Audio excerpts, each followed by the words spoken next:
Hello everyone, this is Miss Siddiqui here. In this video, we are going to discuss the writing process. Specifically, I'm going to have us conceptualize the writing process as 5 different steps. So let's be honest off the bat.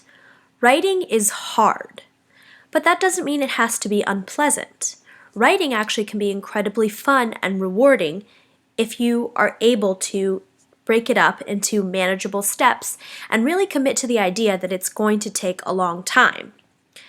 People wouldn't build a house without a blueprint, but all too often, students try to write a paper or an essay without a blueprint. This can lead to really stressful nights sitting in front of a blank document wondering what to write about. It can lead to procrastinating, it can lead to avoiding work, and it most certainly can lead to writing that just doesn't work. So when you begin writing assignments in English and your other classes, think of the writing process in order to help you generate ideas, organize your writing, figure out what you want to write about, and revise and review your essay. This will make writing a lot easier. But again, let's be honest, writing is hard. It's supposed to be hard. So we don't want this to be you, or this, or this.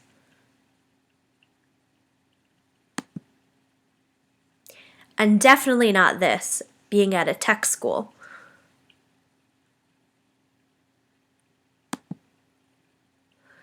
We want you to keep calm and write something. As C.S. Lewis once said, you can make anything by writing. That's the kind of attitude we want you to have about your writing. We want you to feel empowered, and we want you to feel really engaged in this process. So the writing process consists of 5 steps.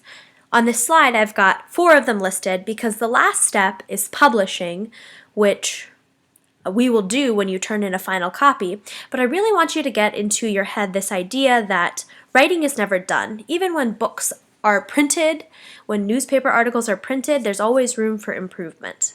So the writing process consists of 5 steps: brainstorming, outlining, drafting, revising and editing, and finally publishing.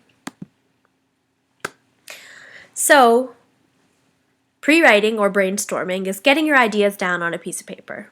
Drafting is organizing those ideas into a format that makes sense for the purpose of the assignment, the topic, and the audience.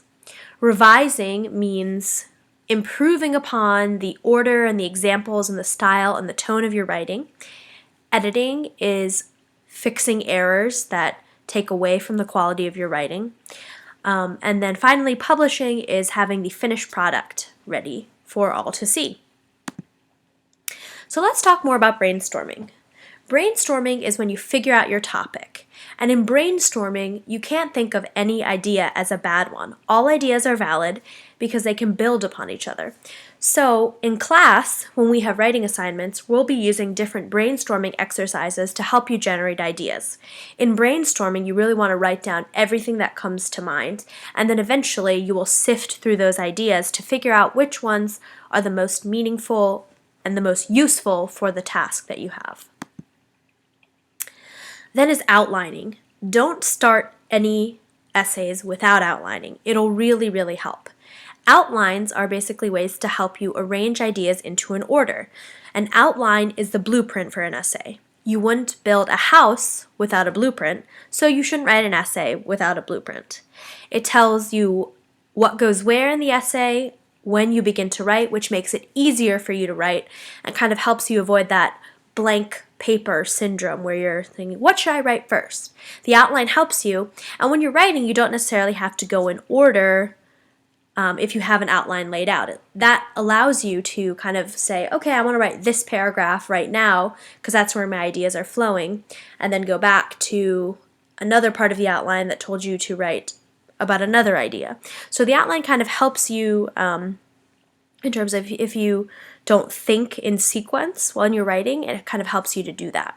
So research paper outlines tend to follow the line of argument, whereas narrative essays kind of follow the story. And remember, narrative essays, the outline is not necessarily linear, but it must be organized.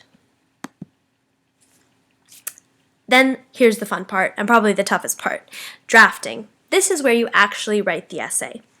And remember, the first draft is the toughest. Follow your outline and write all parts of the essay. Make sure before you ever come to any peer editing or before you submit any drafts to a teacher that you've completed a full first draft with all the ideas you think you plan to include. And then you can try to revise and edit. And more ideas will come, but submitting an incomplete draft is not really productive for your peer editing partner or your teacher. So make sure you really put good effort into a first draft. The first draft should not just be what you do and then you turn it in. You really want to make sure the first draft is something that you think is quality enough that you feel like you could get feedback on it. And then, of course, is revising and editing.